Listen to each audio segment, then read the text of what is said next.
sama-sama memperhatikan firman Tuhan yang saya awali dalam pembacaan pada Injil Yohanes 14 ayat 16. Yohanes 14 ayat 16. Kita akan baca bersama-sama dengan keras dalam hitungan yang ketiga. Yang sudah dapat katakan amin. Baik, 1, 2, 3. Aku akan meminta kepada dan ia akan kepadamu seorang penolong yang lain, supaya ia menyertai kamu selama-lamanya. Katakan amin. Amin. Haleluya, puji Tuhan.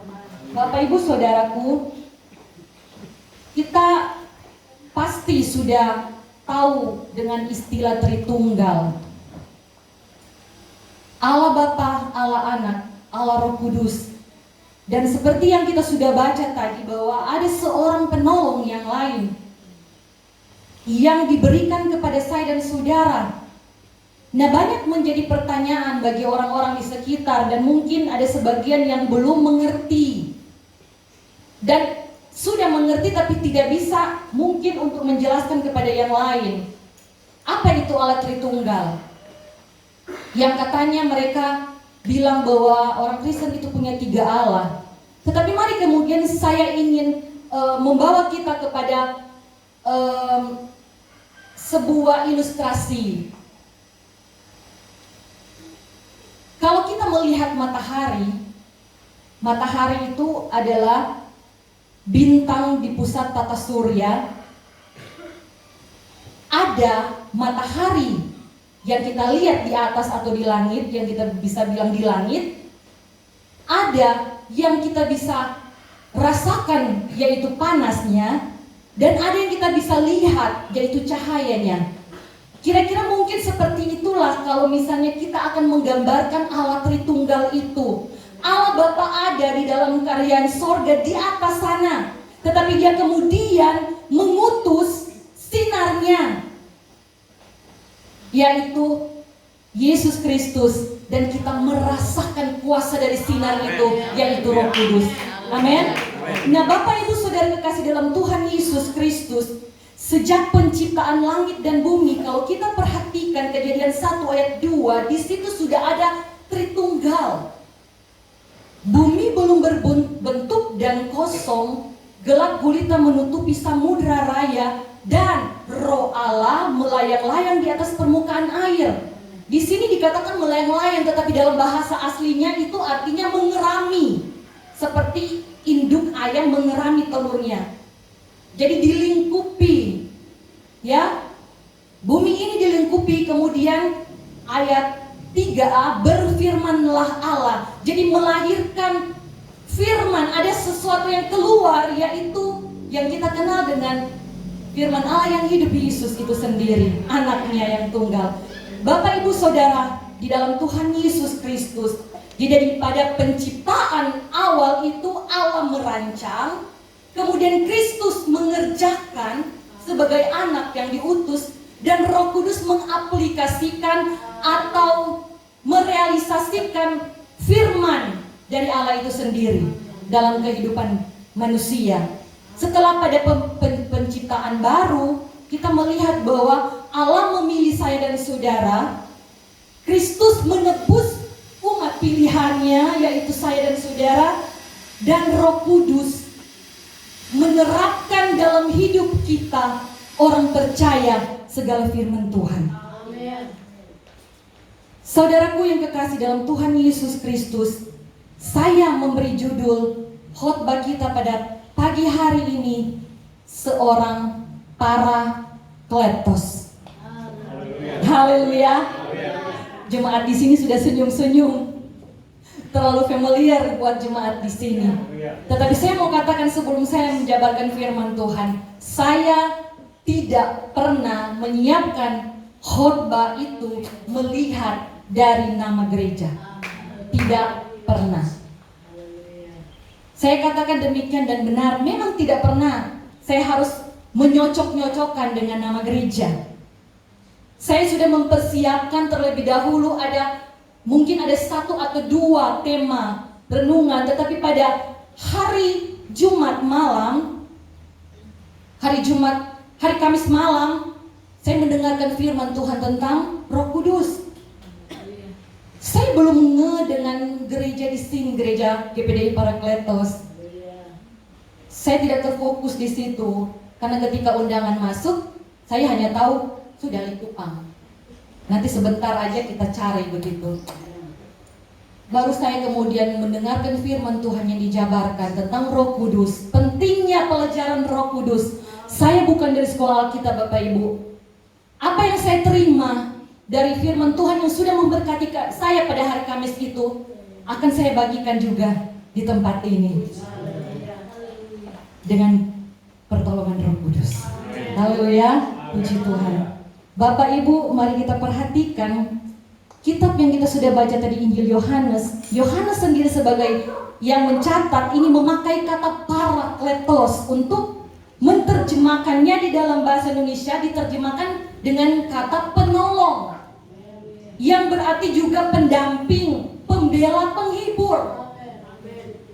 Kita mengenal roh itu sebagai roh penolong yang mendampingi saya dan saudara, yang membela saya dan saudara, dan yang menghibur saya dan saudara. Kalau kita kemudian lebih lagi memperhatikan ada kata di sana seorang penolong yang lain, itu artinya bahwa ada seorang, berarti ada pribadi, ada oknum.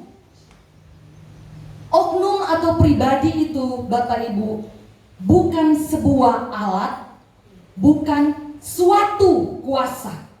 Perhatikan, pribadi Roh Kudus bukan alat, bukan suatu kuasa. Karena pribadi Roh Kudus itu seperti saya dan saudara juga punya pikiran, punya perasaan, makanya bisa didukakan, dan juga punya kehendak atau inisiatif. Jadi Allah Bapa, Allah Anak, dan Allah Roh Kudus adalah pribadi atau yang disebut juga dengan kata oknum. Sayang sekali oknum di dalam kehidupan kita sehari-hari menjadi negatif. Tetapi oknum ini adalah pribadi, seorang penolong yang lain, seperti yang diungkapkan oleh Yohanes. Ada pribadi, Allah Bapa, Allah Anak, Allah Roh Kudus punya pikiran, punya perasaan, punya kehendak. Tetapi kehendak yang sempurna. Satu dengan yang lain itu punya kehendak yang sempurna. Jadi sekali lagi perhatikan, bukan 3, tetapi 1, seperti matahari yang saya sudah jelaskan pada awal tadi. Jadi Bapak Ibu, saudari di dalam Tuhan, mari kita memperlakukan Roh Kudus itu sebagai pribadi, bukan sebagai alat atau kuasa yang dicari atau yang dipakai kalau kita perlu. Roh Kudus bukan sesuatu yang kita akan minta kalau kita merasa kita membutuhkan itu. Tetapi mari Roh Kudus itu adalah sesuatu pribadi yang dimana tempat kita bergantung sungguh. Sepanjang kehidupan kita. Karena kalau kita lihat Roh Kudus itu bekerja di dalam diri Kristus itu tanpa batas. Kelahiran Yesus dengan Roh Kudus, oleh Roh Kudus, pembaptisan Kristus juga oleh Roh Kudus, pengurapan Yesus dan pelayanan Yesus oleh Roh Kudus. Dia pun dipimpin oleh Roh Kudus dan berdoa dalam Roh Kudus, mengusir setan dengan kuasa Roh Kudus. Bahkan dia bangkit oleh Roh Kudus. Bahwa apa yang kita perhatikan dalam diri Yesus, pribadi Roh Kudus itu bekerja tanpa batas selama Tuhan Yesus ada di dalam dunia ini. Karena bagi Yesus, Bapak Ibu, Roh Kudus itu begitu penting di dalam hidupnya, sehingga Yesus minta kepada Bapa seperti apa yang sudah kita baca bersama. Dia minta kepada Bapa supaya Bapa memberikan Roh Kudus kepada saya dan saudara sebagai penolong yang lain yang akan menyertai saya dan saudara selama-lamanya. Amin. Haleluya. Haleluya. Mari kita melihat beberapa hal bagaimana Roh Kudus bekerja dalam kehidupan saya dan saudara sebagai penolong bagi kita. Kita akan melihat di dalam Roma 8 ayat 2, Roh yang memberi hidup itu memerdekakan. Jadi Roh Kudus membebaskan kita dari belenggu dosa. Dia menguduskan dalam 2 Tesalonika 2 ayat 13, tetapi kami harus selalu mengucap syukur kepada Allah karena kamu saudara-saudara yang kekasih, sebab Allah dari mulanya telah memilih kamu untuk diselamatkan dalam Roh yang menguduskan kamu. Doa itu penting Bapak Ibu. Puasa itu penting. Berbuat baik itu penting. Mengasihi sesama itu penting. Tetapi itu semua tidak bisa menguduskan saya dan saudara. Yang hanya bisa menguduskan saya dan saudara ada 3 ini. Yang pertama Kristus, yang kedua Allah Roh Kudus, dan firman Tuhan. Kita sementara bicara tentang Roh Kudus. Roh Kudus juga yang memberi kelahiran baru, seperti apa yang menjadi percakapan antara Yesus dan Nikodemus.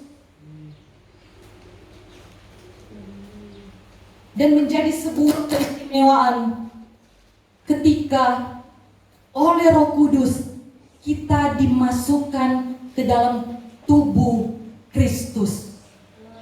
Kita terhisap di dalam tubuh Kristus. Perhatikan 1 Korintus 12 ayat 13.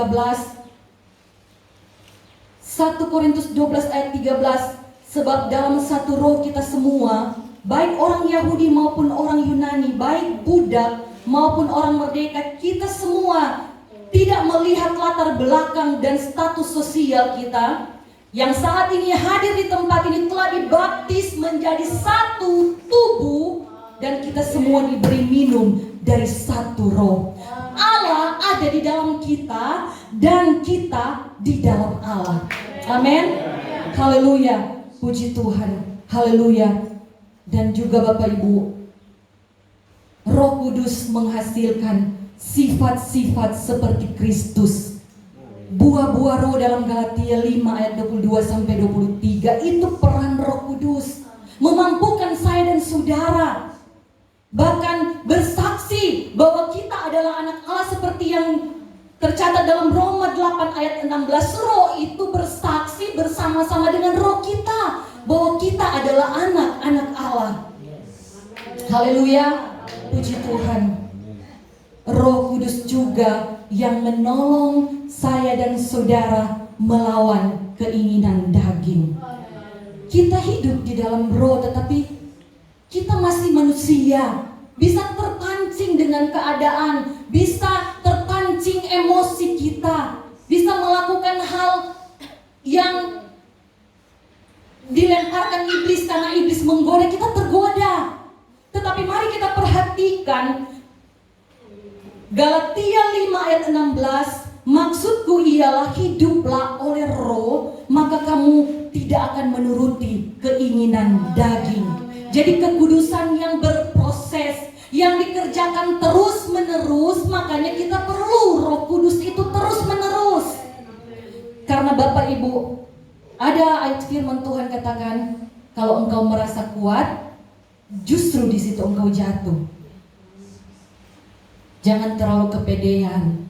Tetap kita jaga Roh Kudus dalam kehidupan kita.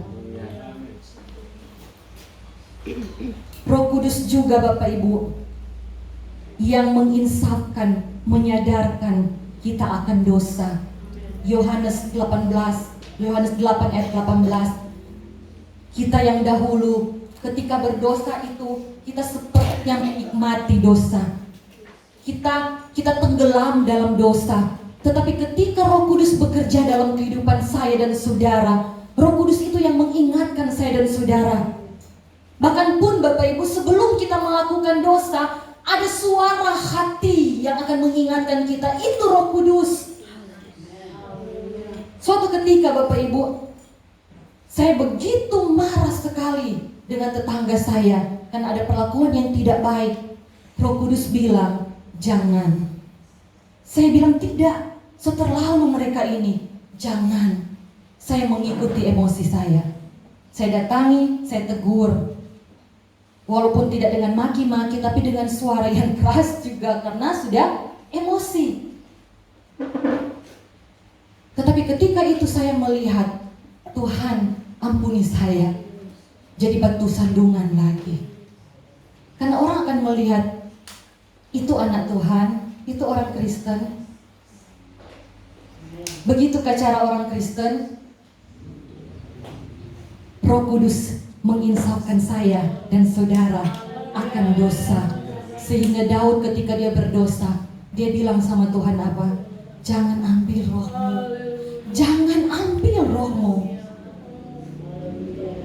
Seorang raja yang besar, raja yang luar biasa, raja yang disertai dengan kemenangan, dia pun tidak luput dari dosa, Bapak Ibu. Jadi kalau kita melihat ada dosa di hamba-hamba Tuhan, pelayan-pelayan Tuhan, biar dia berperkara dengan Tuhan. Karena itu nanti proses Tuhan dengan dia. Biar Tuhan yang akan membereskan. Kita bukan menghakimi, tetapi kita percaya juga Roh Kudus akan bekerja menginsafkan siapapun itu dari dosa mereka.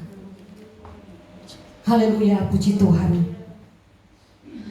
Selanjutnya, Roh Kudus mengajarkan dan mengingatkan firman Tuhan dalam Yohanes 14 ayat 26. Tetapi penghibur itu Roh Kudus yang akan diutus oleh Bapa dalam namaku, dialah yang akan mengajarkan segala sesuatu kepadamu dan mengingatkan kamu akan semua yang telah kukatakan kepadamu. Artinya apa? Dia ajarkan begini yang baik. Kalau kita akan melangkah di jalan yang melenceng, akan diingatkan oleh Roh Kudus firman Tuhan yang disampaikan oleh Tuhan, yang disampaikan oleh Alkitab yang kita baca. Makanya perlu kita membaca firman Tuhan, Bapak Ibu, dan merenungkannya. Dia ingatkan semua kepada saya dan saudara, dan Dia akan memimpin kita kepada seluruh kebenaran. Yohanes 16 ayat 13. Apabila Ia datang, yaitu Roh kebenaran, Ia akan memimpin kamu ke dalam seluruh kebenaran. Saya ingin katakan begini, Bapak Ibu. Saya belajar untuk tidak bicara soal apa yang menjadi doktrin gereja, atau menyerang orang yang tidak sama doktrin dengan saya dan saudara di medsos. Misalnya, ada yang sekarang ajaran Kristen progresif dan segala macam itu. Saya rasa tidak bijaksana kalau kita kemudian tulis di medsos. Karena apa, Bapak Ibu? Karena mereka juga pakai kata Kristen. Nanti orang yang tidak tahu Kristen, bukan orang Kristen atau orang yang seberang itu akan melihat kita, mereka di dalam kok seperti kacau balau begini, Bapak Ibu. Penting untuk dijelaskan, tetapi hanya ke dalam jemaat. Menurut saya, tidak usah berpolemik atau menyerang gembala yang lain, menyerang pelayanan yang lain. Jadi bingung orang-orang yang belum Kristen. Orang Kristen saja seperti begitu. Mereka saja bermusuhan, mereka saja bertentangan. Firman Tuhan jelaskan di sini bahwa Ia, Roh kebenaran itu sendiri yang akan memimpin kamu ke dalam apa, Bapak Ibu? Seluruh kebenaran. Jangan bicara bahwa baptisan itu milik orang Pantekosta. Kalau itu kebenaran, siapapun manusia, kalau Tuhan memilih dia, Tuhan punya kasih karunia kepadanya, dia akan penuh dengan Roh Kudus yang akan membawa dia kepada seluruh kebenaran. Amin. Haleluya. Jangan terfokus dengan hal-hal demikian Bapak Ibu, sehingga kita melupakan hal-hal yang prinsip, yaitu bergaul erat dengan Tuhan. Haleluya, puji Tuhan. Di dalam kehidupan saya dan saudara, masing-masing ada panggilan pelayanan. Kita diciptakan Tuhan, dipisahkan dan dipanggil Tuhan, dikuduskan, bukan tanpa tujuan Bapak Ibu, bukan tanpa maksud kita hidup di dunia ini. Tuhan mau kita terlibat dalam pelayanan, dan Roh Kudus berperan penting dalam pelayanan orang Kristen. Pertama Bapak Ibu, saya bagikan beberapa hal. Dia memberikan kuasa bersaksi bagi Kristus.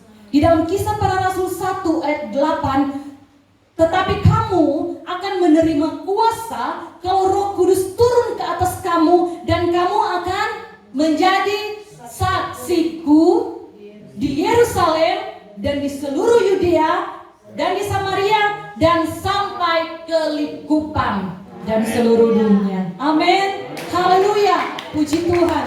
Haleluya. Dia yang memberikan kita kuasa untuk bersaksi bagi Kristus. Yang kedua, memberi pengurapan bagi saya dan saudara. Di dalam Kisah Para Rasul 2 ayat 4, maka penuhlah mereka dengan Roh Kudus, lalu mereka mulai berkata-kata dengan bahasa-bahasa lain seperti yang diberikan oleh Roh itu kepada mereka untuk mengatakannya. Mereka diurapi oleh Roh Kudus. Haleluya. Saya dan saudara pun diurapi oleh Roh Kudus. Dalam kehidupan saya dan saudara sudah ada Roh Kudus, sudah dimeteraikan bagi kita. Kita sudah terima. Yang harus kita perhatikan adalah roh di dalam itu kita luaskan untuk bekerja atau tidak. Urapan itu kita minta untuk berkarya dalam kita atau tidak. Haleluya. Puji Tuhan. Dan bahkan Roh Kudus yang memampukan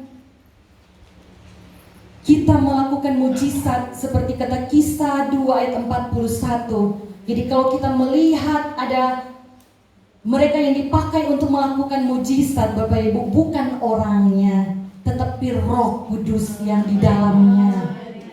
Haleluya. Jadi jangan terlalu mengkultuskan orang. Ya. Kalau kita tidak ada gembala, berdoa sendiri, pribadi dengan Tuhan. Roh Kudus akan bantu kita untuk berdoa kepada Tuhan. Amin. Haleluya. Yang kelima, Roh Kudus memberi karunia rohani bagi saya dan saudara, seperti 1 Korintus 12. Kita baca di sana nanti di rumah. Makanya pada kesempatan pagi hari ini kita belajar doa dari Daud. Jangan ambil rohmu yang kudus daripadaku. Jangan ambil rohmu yang kudus Bapa. Nah kalau begitu, pertanyaan sekarang, berarti Roh Kudus bisa diambil, Roh Kudus bisa hilang dalam kehidupan kita. Perhatikan 1 Samuel 16 ayat 14. Tetapi Roh Tuhan telah mundur daripada Saul, dan sekarang ia diganggu oleh roh jahat yang daripada Tuhan. Artinya roh jahat daripada Tuhan itu diluaskan. Atau kalau kita melihat apa yang terjadi pada Ayub, pagar yang melindungi Ayub itu diluaskan untuk tidak ada lagi. Jadi itu yang terjadi pada Saul. Tetapi kalau pada Daud itu sebagai ujian bagi Daud, bagi Ayub. Tetapi kalau kita melihat apa yang terjadi pada Saul itu, ternyata ada hal-hal yang dikerjakan oleh Saul sehingga roh yang mengurapi dia itu telah undur. 1 Samuel 18 ayat 10, perhatikan. Keesokan harinya roh jahat yang daripada Allah, kita sudah mengerti ya, itu berkuasa atas Saul. Roh jahat yang Tuhan luaskan, Tuhan izinkan, sehingga ia kerasukan di tengah-tengah rumah. Sedang Daud main kecapi seperti sehari-hari, adapun Saul ada tombak di tangannya. Apa yang kita perhatikan di sini Bapak Ibu? Ketika berdosa, Saul tidak meminta Roh Kudus ada dalam kehidupannya itu berkarya. Dia tidak meluaskan Roh Kudus itu bekerja dalam kehidupannya. Dia membatasi kerja Roh Kudus dengan mengikuti keinginannya sendiri. Kita bisa melihat di ayat-ayat atau pasal-pasal sebelumnya, dia mengikuti apa yang menjadi sesuatu di pikirannya, dia ikuti itu. Bahkan banyak dalil-dalil, disuruh bunuh semua dia tidak bunuh. Dia pikir itu hal yang biasa, tidak apa-apa. Toh yang lain saya bunuh, rajanya saja saya tahan. Bahkan pernah sekali Bapak Ibu, dia mempersembahkan korban bakaran yang bukan adalah pekerjaan dia. Hal-hal ini yang dia kerjakan, dia itu mengikuti keinginannya sendiri, tidak mengikuti suara Roh Kudus dalam hatinya.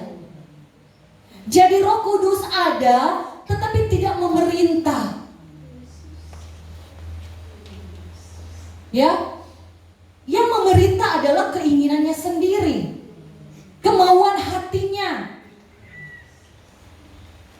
Dan kalau kita melihat Bapak Ibu, 1 Samuel 18 ayat 9 sampai 10, sejak hari itu maka Saul selalu mendengki Daud. Hal yang kedua yang menyebabkan Roh Kudus itu tidak bekerja, atau bahkan di dalam perjanjian lama itu dikatakan diambil, keluar, mundur daripada kehidupan saya dan saudara. Perhatikan, sejak hari itu Saul mendengki Daud. Sejak apa? Ketika orang mengagung-agungkan Daud. Daud mengalahkan berlaksa-laksa, sedangkan Saul beribu-ribu. Tetapi apakah hanya seperti mendengki begitu Bapak Ibu? Perhatikan, saya akan baca kita pada bacaan dalam King James Version atau bahasa Inggris bilang begini. And Saul eyed, mata ditambah eyed David from that day and forward. Ini apa artinya? Roh Kudus itu tidak bekerja lagi dalam kehidupan saya dan saudara kalau kita hidup dari hari ini sampai hari selanjutnya itu hanya kepoin orang. Roh Kudus tidak akan bekerja kepada saya dan saudara kalau tiap hari yang menjadi pekerjaan kita cuma apa? Mengamat-ngamati orang, awas-awasi orang, lihat orang bagaimana, lihat orang begitu, perhatikan, menilai orang lain. Hidup kita cuma habis dengan urusan orang lain. Sementara urusan saya dan saudara dengan Roh Kudus itu terabaikan. Terlalu banyak waktu kita buang untuk urusan yang tidak menjadi urusan kita. From that day and forward, Saul mengawasi. Pikirannya cuma lihat Daud saja. Makanya timbul iri hati. Kalau kita terlalu banyak melihat orang lain, malah ada perbandingan, ada persaingan. Tidak perlu.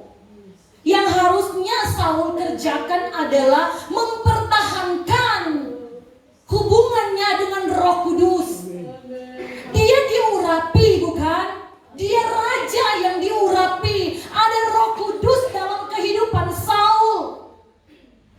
Tetapi dia mementingkan apa yang menjadi pikirannya sendiri. Dia melaksanakan kehendak hatinya, tidak minta tolong, tidak minta pertimbangan dari Roh Kudus.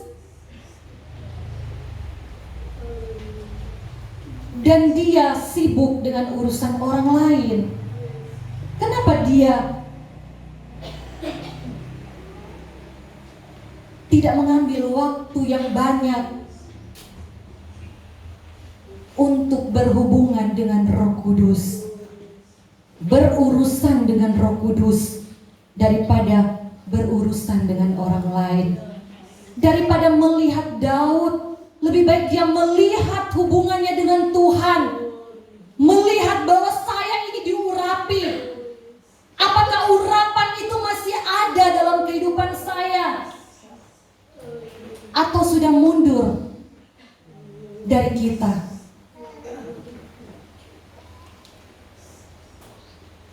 Tiap hari mengawasi orang lain, tiap hari mau tahu urusan Tuhan dengan orang lain. Sebaliknya urusan dia sendiri dengan Tuhan dia abaikan. Dia terlalu sibuk dengan penghargaan orang lain kepada Daud. Dia lupa penghargaan Allah kepadanya yang mengurapi dia dengan Roh Kudus. Sehingga dia tidak berdoa seperti doa dari Daud. Saya percaya kalau dia sadari peran Roh Kudus, kalau dia sadari bahwa dia ini diurapi oleh Roh Kudus, ada Roh Kudus dalam kehidupannya, dan dia berdoa seperti apa yang didoakan oleh Daud, jangan ambil rohmu.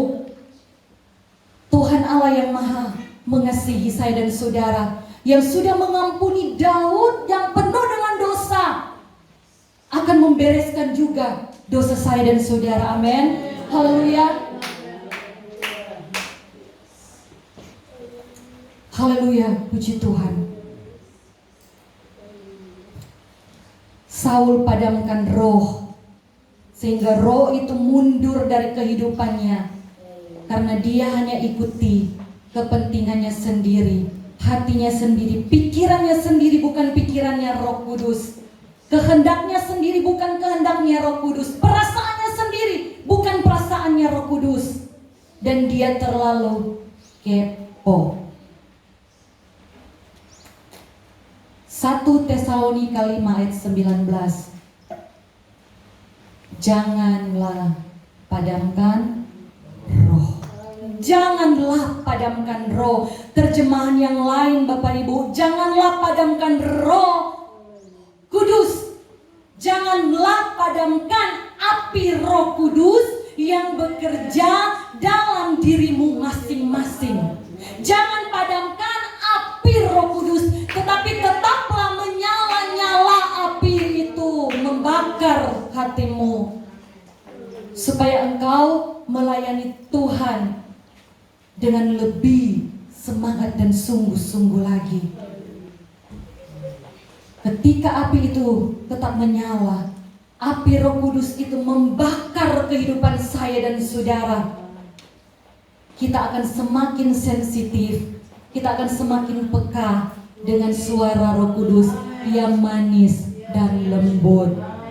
Haleluya, puji Tuhan. Haleluya. Seorang Parakletos. Roh Kudus adalah pribadi yang menolong saya dan saudara.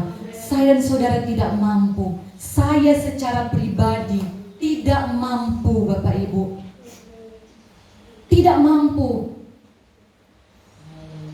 Dan saya ingat hari Kamis itu, ketika saya masih mumet dengan apa yang harus saya bagikan di tempat ini, suami saya bilang, tadi apa sudah dengar firman Tuhan? Roh Kudus nanti akan tolong. Haleluya, puji Tuhan. Saya dan saudara akan dimampukan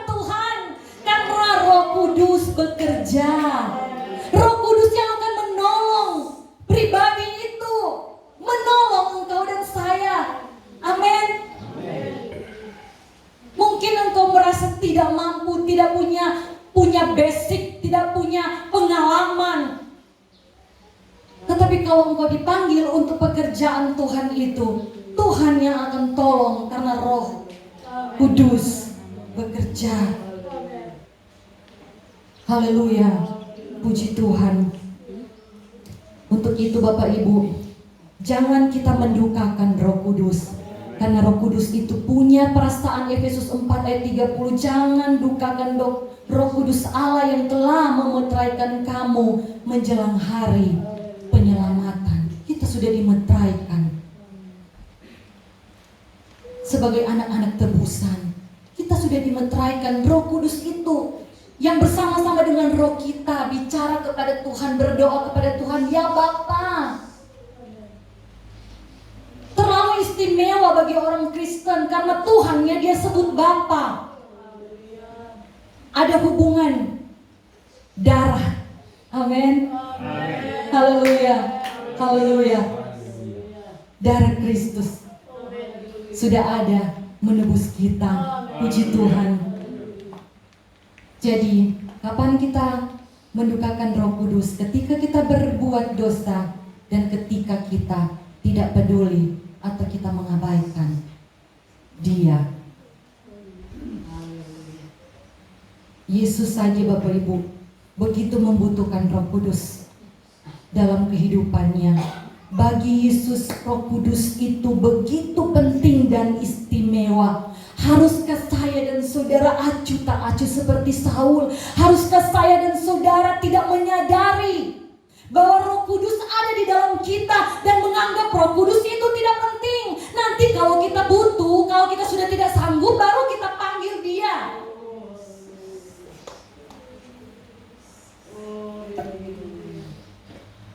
Hanya menempatkan Roh Kudus sesuka hati kita. Hati-hati, Roh Kudus akan undur daripadamu.